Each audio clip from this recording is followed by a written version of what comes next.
ಎಲ್ಲರಿಗೂ ನಮಸ್ಕಾರ. ಇವತ್ತು ವಿಡಿಯೋನ ಪಾರ್ಟ್ 3ಗೆ ಬಂದಿದ್ದೀವಿ. ಅಂದರೆ ನಮ್ಮ ಟ್ರಿಪ್ನ ಕೊನೆಯ ಅಂತಿಮ ಘಟ್ಟ. ಸೊ ನಾವು ಇವತ್ತು ಮೈಸೂರಲ್ಲಿ ಲಾಸ್ಟ್ ಡೇ. ಸೊ ಇವತ್ತು ಫುಲ್ ಅನ್ಅಫಿಷಿಯಲ್ ಡೇ. ಮೈಸೂರು ಅಂದಮೇಲೆ ಚಾಮುಂಡಿ ಬೆಟ್ಟಕ್ಕೆ ಹೋಗದೆ ಇರೋಕ್ಕಾಗುತ್ತಾ ಮಗ? ಅದಕ್ಕೆ ಟಿಫನ್ ಮಾಡಿಕೊಂಡು ನಾವು ಚಾಮುಂಡಿ ಬೆಟ್ಟಕ್ಕೆ ಹೋದ್ವಿ. ನಮಸ್ಕಾರ ಎಲ್ಲರಿಗೂ. ನಾವು ಯಾರಿಂದ ಚಾಮುಂಡಿಗೆ ಮಹಿಷಾಸುರ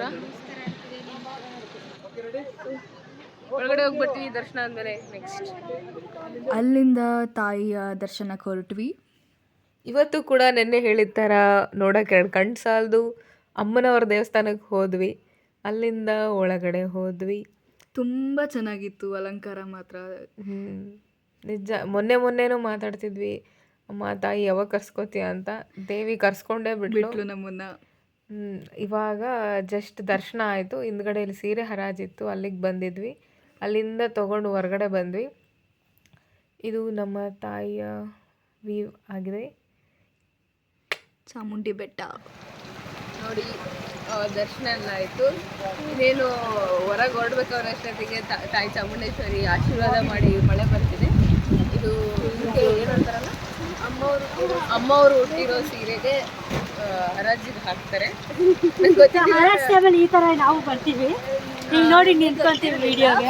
ಆಕಾಂಕ್ಷ ಅಂತ ಕವನ ಅವರು ಎಲ್ಲರೂ ನಮ್ಮ ದೀಕ್ಷಾ ಅವರು ಎಲ್ಲರೂ ನಮ್ಮ ಅಮ್ಮವರಿಗೆ ಸೀರೆ ತಗೊಂಡು ಅಮ್ಮವ್ರು ಹುಟ್ಟಿರೋ ಸೀರೆ ಅಮ್ಮವರಿಗೆ. ನಿಖಿತ ನನ್ನ ಮೇಲೆ ಸಿಟ್ಟಾಗಿದ್ದಾಳೆ, ಸೊ ನನಗೆ ಶಾಸ್ತ್ರಗಳಲ್ಲಿ ಉಲ್ಲೇಖ ಇರೋ ಪ್ರಕಾರ ಮಳೆ ಅಂದರೆ ಆಶೀರ್ವಾದದ ಸಂಕೇತ ಅಂತ. ಯಾವಾಗ ಮಳೆ ಬಂತು ಆವಾಗ ತಾಯಿ ಆಶೀರ್ವಾದ ಸಿಕ್ತು ಅಂತ ಫುಲ್ ಖುಷಿ ಆಯಿತು. ಬಟ್ ನಮ್ಮ ಮೇಡಮ್ ಅವ್ರು ಅಷ್ಟೊತ್ತಿಗೆ ಕೋಪ ಮಾಡ್ಕೊಂಡ್ಬಿಟ್ಟಿದ್ರು. ಕೋಪ ಎಲ್ಲ ಮೇಡಮ್ದು ಕಡಿಮೆ ಆಯಿತು. ಇನ್ನೂ ಮಾತಾಡ್ತಿಲ್ಲ ಮಗ, ಮಾತಾಡು. ಓಕೆ, ದರ್ಶನ ಆಗೋಯ್ತು. ಹೇಳು ಇವಾಗ ಮಳೆ ಬಗ್ಗೆ ಹೇಳು. ನೋಡಿ ಸೂರ್ಯ, ಮಳೆ. ನಾವು ನೋಡಿ ತಾಯಿ ಚಾಮುಂಡೇಶ್ವರಿನ ಕೊನೆ ಸರಿ ನೀವು ನೋಡ್ಕೊಂಬಿಡಿ. ನೋಡಿ, ಜಗಳ ಕೋಪ ಮಾಡ್ಕೊಂಡಿಲ್ಲ ಅಂದ್ರೆ ಚೆನ್ನಾಗಿ ಮಾತಾಡ್ತಾಳೆ. ಎಷ್ಟು ಕೋಪ ಮಾಡ್ಕೊಂಡ್ರೆ ನೀವೇ ಹೇಳಿ ಮಹಾಜನತೆ. ಪ್ರೀತಿ ಎಲ್ಲಿರುತ್ತೋ ಅಲ್ಲಿ ಕೋಪ ಇರುತ್ತೆ. ಅದನ್ನ ಇವಳಿಗೆ ಅರ್ಥ ಮಾಡಿಸಿ. ಈಗ ನಾನು ಸಾಕು, ಯಾಕಂದ್ರೆ ಜಸ್ಟ್ ಬಿಕಾಸ್ ಅವಳು ನನ್ನ ಮೇಲೆ ಕೋಪ ಮಾಡ್ಕೊಂಡಿರೋದ್ರಿಂದ. ಇಲ್ಲಾಂದ್ರೆ ಮಾತಾಡು ಮಗ, ಏನಾದ್ರು ಮಾತಾಡು ಮಗ ಅಂತ ಹೇಳ್ತಾಳೆ. ಮಳೆ ಜೋರಾಗ್ತಿದೆ. ತಾಯಿನೇ ಆಶೀರ್ವಾದ ಮಾಡಿರೋದು, ನಿಮ್ಗೆಲ್ಲ ಗೊತ್ತಲ್ವಾ? ಮಳೆ ಅಂದ್ರೆ ಒಳ್ಳೆ ಸಂಕೇತ. ಹೇಳು ನಿಖಿತಾ. ಹೌದು, ಏನಾದ್ರೂ ಹೇಳು. ನಿನ್ ಪ್ರಕಾರ ಮಳೆ ಬಂದ್ರೆ ಏನಂತ ಅರ್ಥ? ಎಲ್ಲರಿಗೂ ಒಳ್ಳೇದಾಗ್ಲಿ. ನಿನಗೆ? ನಂಗೂ ಆಗೋದು ಬೇಡ, ನಿಮಗೆ ಒಳ್ಳೇದಾದ್ರೆ ಸಾಕು. ಎಲ್ಲರಲ್ಲಿ ನೀವು ಬಿಡ್ತೀರಂತ ಮಾಡ್ತೋದ್ಯಾ? ಬಾಯ್ ಬಾಯ್. ದೇವಸ್ಥಾನ ದರ್ಶನ ಮುಗಿಸ್ಕೊಂಡು ನಾವು ಮೈಸೂರು ಅರಮನೆ ಅಂದರೆ ಪ್ಯಾಲೇಸ್ಗೆ ಹೊರಟ್ವಿ. ಅರಮನೆ ಸಭಾಂಗಣ, ಇಲ್ಲೆಲ್ಲ ಕೂತು ಡ್ಯಾನ್ಸ್ ನೋಡ್ತಿದ್ರು ಅನ್ಸುತ್ತೆ. ನಾಗವಲ್ಲಿ ಫುಲ್ ಅದೇ ನನಗೆ ನೆನಪು ಬರ್ತಿತ್ತು. ಅಲ್ಲಿ ಹೋದಾಗೆಲ್ಲ ಫುಲ್ ನನಗೆ ಫುಲ್ ಕಂಪ್ಲೀಟ್ ಆಪ್ತ ಮಿತ್ರ ಮೂವಿ ನೆನಪು ಬರ್ತಿತ್ತು. ಅಲ್ಲಿ ಒಂದು ಕಿಟಕಿ ಇರುತ್ತೆ. ಅಲ್ಲ, ಅರಮನೆ ಜಾಸ್ತಿ ತೋರಿಸಿರೋದು ಆಪ್ತ ಮಿತ್ರದಲ್ಲ ನೋಡಿ. ನಂದೇ ಮನೆ ತೋರಿಸಿ ಹೇಳ್ತೀನಿ. ನಮಸ್ಕಾರ ಗಾಯ್ಸ್, ಇದು ನಂದೇ ಊರು, ನಂದೇ ಪ್ಯಾಲೇಸು. ನನ್ನ ಕೆಲಸಗಾರ್ತಿ ಹಂಗೆ ತಿರ್ಸ್ಕೊ. ಹಂಗೆ ಬರಲ್ಲ ತಿರ್ಸೋಕೆ. ನಾನು ಹೇಳಿದ್ನಲ್ಲ, ಎಸ್ಪೆಷಲಿ ಈ ಕಿಟಕಿ ಹತ್ರನೇ ನನಗೆ ರಾಮನಾಥನ್ ಫೀಲ್ ಬಂದಿದ್ದು. ನಾಗವಲ್ಲಿ ನೋಡ್ತೀನಿ. ನಾವಿವಾಗ ಮೈಸೂರು ಪ್ಯಾಲೇಸ್ ಒಳಗಡೆ ಇದ್ದೀವಿ. ಸೊ ನೋಡೋಣ, ಇನ್ನು ಹೋಗ್ತಾ ಇದ್ದೀವಿ. ಅಂಬಾರಿಗೋಸ್ಕರ ವೇಟಿಂಗ್. Let's go. ಸೊ ಎಲ್ಲ ನೋಡಾಯ್ತು, ಪ್ಯಾಲೇಸ್ನ ನೋಡಿ ವಿಸಿಟ್ ಮಾಡಿ ಆಯಿತು. ಸೊ ಆ್ಯಕ್ಚುಲಿ ಅಂಬಾರಿ ದರ್ಶನ ಸಿಗಲಿಲ್ಲ, ಕ್ಲೋಸ್ ಮಾಡಿದ್ದಾರೆ, ಏನೋ ಇಶ್ಯೂಸ್. ಆಪರೇಷನ್ ಸಿಂಧೂರ್ ಆಗ್ತಿರೋದ್ರಿಂದ ಈವನ್ ಲೈಟಿಂಗ್ಸ್ ಕೂಡ ನೆನ್ನೆ ಅವೈಲೇಬಲ್ ಇದ್ದಿದ್ದಿಲ್ಲ. Tanu, she is our friend. ನೋಡಿ ಯೂಟ್ಯೂಬಲ್ಲಿ ಬಂದಿದ್ದು ಎತ್ತರಾದ್ರೂ ಆಗಿರಲಿ. Hi guys. ಓಕೆ, ಸೊ ಎಲ್ಲ ಆಯಿತು. ಹಾಗೆ ಎಕ್ಸಾಕ್ಟಾಗಿ ಮಧ್ಯಾಹ್ನನೂ ಆಯಿತು. ಅಲ್ಲಿಂದ ಹೋಗಿ ಊಟ ಮುಗಿಸ್ಕೊಂಡು ತಣ್ಣಗೊಂದು ಜ್ಯೂಸ್ ಕುಡ್ಕೊಂಡು ಪಯಣ ಕಡೆ ಹೊರಟು. ಮೈಸೂರು ಅರಮನೆಯಿಂದ ಫುಲ್ ಪಯಣ. ಆ್ಯಂಟಿಕ್ ಕಾರ್ಸ್ ನೋಡಿ. ಒಳಗಡೆ ಹೋಗ್ತೀವಿ. Phone allowed. We gonna show you everything. So ನಾವು ಪಯಣ ಒಳಗಡೆ ಹೊರಟ್ವಿ.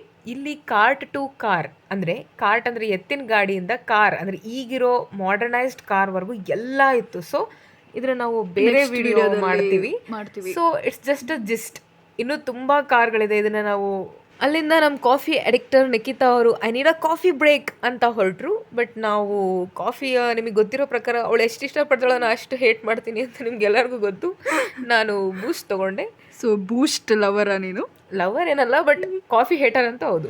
ನಂದು ಬೂಸ್ಟು, ನಮ್ಮ ನಿಖಿತಾ ಅವ್ರದ್ದು ಕಾರ್ಪೋಟಕ ವಿಷ ಕೆಟ್ಟ coffee. Let's have A coffee.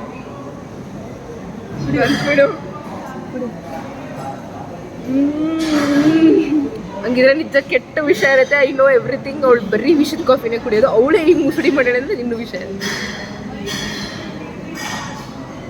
Boost was really good.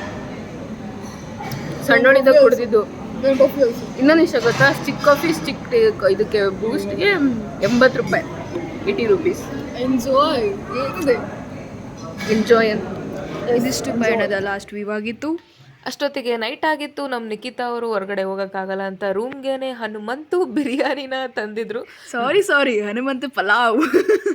Hello, ನಿನಗೆ ಬಿರಿಯಾನಿನೇ ಅಲ್ವಾ ತಂದಿರೋದು? ಹೌದು, ಬಿರಿಯಾನಿ. ನನಗೆ ಪಲಾವ್ ತಂದಿದ್ದು. ನಿನಗೆ ಪಲಾವ್ ನೋಡಿ, ನನಗೆ ಪಲಾವು, ನಿನ್ಗೆ ವೆಜ್ ಬಿರಿಯಾನಿ ಕಣೆ. ಬಿರಿಯಾನಿ ಅಲ್ಲ ಇದು, ಪಲಾವು ಮೊಸರು ಬಿರಿಯಾನಿ. ಮೋಸ. ನೆಕ್ಸ್ಟ್ ಡೇ ಬೆಂಗಳೂರಿಗೆ ಹೊರಟ್ವಿ. ಟಿಫನ್ ಮಾತ್ರ ತುಂಬ ಚೆನ್ನಾಗಿತ್ತು.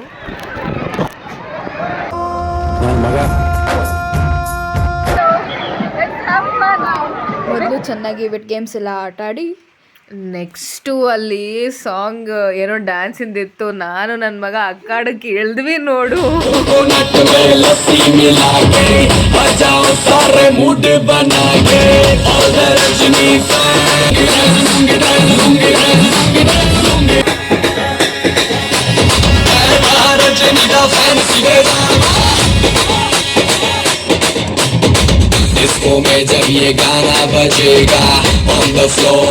ನೆಕ್ಸ್ಟ್ ನಮ್ಮ ನಿಖಿತಾ ಸ್ವಿಮ್ಮರ್ ಅವರು ಫುಲ್ ಜಲಕ್ರೀಡೆ ಆಡ್ತಾ ಇದ್ರು. ಅವ್ರದ್ದು ಮುಗಿದ ಮೇಲೆ ನಾವು ರೇನ್ ಡ್ಯಾನ್ಸಿಗೆ ಹೋದ್ವಿ. ಅಲ್ಲೊಂದು ಸ್ವಲ್ಪ ಹೊತ್ತು ಚೆನ್ನಾಗಿ ಡ್ಯಾನ್ಸ್ ಮಾಡಾಯಿತು.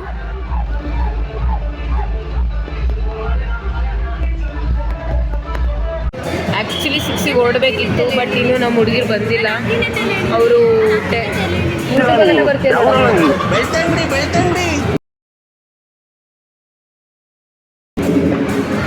ಆ್ಯಕ್ಚುಲಿ ನಾವು 6ಗೆ ಹೊರಡಬೇಕಿತ್ತು, ಬಟ್ ನಮ್ಮ ಹುಡುಗಿರೆಲ್ಲ 10ಗೆ ಆಗಿರೋದ್ರಿಂದ ನಿಖಿತಾ ಅವರು ನಮಗೆ ಸ್ನ್ಯಾಕ್ಸ್ ವಿತರಣೆ ಮಾಡಿಸಿದ್ದಾರೆ.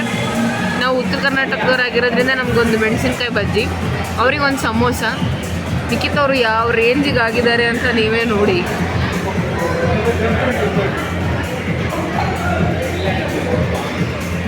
ಇನ್ನೂ ಗೇಮ್ಸ್ ಇದೆ, ಇನ್ನೂ ಆಟಾಡೋಕೆ ಹೋಗ್ತೀವಿ. Sign of.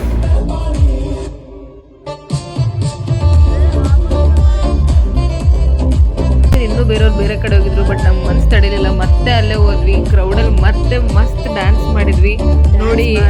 ಫುಲ್ ಕ್ರೌಡ್, ಇನ್ನೂ ಫುಲ್ ತುಂಬೋಯ್ತು. ನೆಕ್ಸ್ಟ್ ಅಲ್ಲಿಂದ ಮತ್ತೆ ಅದು ಇದು ಮಾತ್ರ ನೀವು ಮಿಸ್ ಮಾಡ್ಕೊಳ್ಳೋ ಹಾಗೇ ಇಲ್ಲ. ನೀವೇನಾದರೂ ವಂಡರ್ಲಾಗ್ ಹೋದರೆ ಈ ಸ್ಪೇಸ್ ಶಿಪ್ ಅಂತ ಫುಲ್ ಕ್ರೇಜಿ ಫೀಲ್ ಮಾತ್ರ. ಲಿಟ್ರಲಿ ನೀವು ನಾವೇ ಅಲ್ಲಿಗೆ ಹೋಗಿದ್ದೀವಿ ಅಂತ ಫೀಲ್ ಬರುತ್ತೆ. ಅಷ್ಟು ಜಸ್ಟ್ ಕೂತ್ಕೊಂಡು ನೋಡೋದಲ್ಲ, ಅದು ಏನೋ ಈಗ ಮೇಲ್ಗಡೆ ಹೋಗೋ ಥರನೇ ಫುಲ್ ಫೀಲ್. ನಿಜ ಸಕ್ಕದಾಗಿತ್ತು. ನೀವು ಮಾತ್ರ ಮಿಸ್ ಮಾಡಬೇಡಿ ವಂಡರ್ಲಾಕ್ ಹೋದ್ರೆ. ಇನ್ನೊಂದ್ಸತಿ ಹೇಳ್ತಾ ಇದ್ದೀವಿ. ನಾವಂತ ಇದಕ್ಕೆ ಆ್ಯಕ್ಚುಲಿ 2 ಸರಿ ಫಸ್ಟ್ ಟೈಮ್ ಸುಮ್ಮನೆ ನಾನು ಎದ್ರುಕೊಂಡು ಸರಿಗೆ ನೋಡೇ ಇದ್ದಿಲ್ಲ. ಅದಕ್ಕೆ ಒಂದ್ಸರಿ ಹೋಗಿ ಬಂದ್ವಲ್ಲ, ಆಮೇಲೆ ಧೈರ್ಯ ಬಂತು. ಸೊ ಇನ್ನೊಂದು ಸರಿ ಸೆಕೆಂಡ್ ಟೈಮ್ ಹೋದ್ವಿ ನೋಡಿ. ಅವಾಗ ಫುಲ್ ಧೈರ್ಯ ಬಂದುಬಿಟ್ಟಿತ್ತು ನನಗಂತೂ. ನನ್ನ ಮಗ ಆಗಿರೋಕ್ಕೆ ವಿಡಿಯೋ ಮಾಡಿದಾಳೆ, ನಾನಾಗಿದ್ದರೆ ಫೋನೇ ಕೆಳಗೆ ಬಿಸಾಕ್ತಿದ್ದೆ. ಅಲ್ಲಿಂದ ನೆಕ್ಸ್ಟ್ ಡೇ ಅಡುಗೆ ಮಾತ್ರ ತುಂಬ ಸಗದಾಗಿತ್ತು ಬೆಂಗಳೂರಲ್ಲಿ. ಗೀ ಪುಡಿ ದೋಸೆ ಅಂದರೆ ಇದು ನಾವು ವಾಪಸ್ ಬರಬೇಕಾದ್ರೆ ಅದು ಮಾರ್ನಿಂಗ್ ತಿಂದ್ವಿ. ಇದು ಲಾಸ್ಟ್ ನಮ್ಗೆ ನಿಜ ಏನು ಮರಿತೀವೋ ಇಲ್ಲೋ ಮಗ, ನಾವು ತಿಂದಿರೋ ಮಾತ್ರ ಯಾವುದು ಮರೆಯಲ್ಲ. ನಿಜ ಸಕ್ಕದಾಗಿತ್ತು. ಇದು ಓಪನ್ ಪುಡಿ ದೋಸೆ. ನೆಕ್ಸ್ಟ್ ಇದು ನಾವು ಅಲ್ಲಿಂದ ಬೆಂಗಳೂರಿಂದ ನಮ್ಮೂರಿಗೆ ಬರ್ತಾ ಅಲ್ಲೊಂದು ಡಾಬಾದಲ್ಲಿ ಮತ್ತೆ ಊಟ ಮಾಡಿದ್ವಿ. ಆ್ಯಕ್ಚುಲಿ ಎಷ್ಟೊಂದು ವಿಡಿಯೋ ಮಿಸ್ ಆಗಿದೆ, ಬಟ್ ಸ್ಟಿಲ್ ಇದು ಮಾತ್ರ ನನ್ನ ಹಾರ್ಟ್ ಫೇವ್ರೆಟು. ಬೆಂಗಳೂರಲ್ಲಿ ನಂಗೆ ರೊಟ್ಟಿ ಸಿಕ್ಕಿತ್ತು. Sign off. This is our educational trip. Thank you for watching. Please subscribe.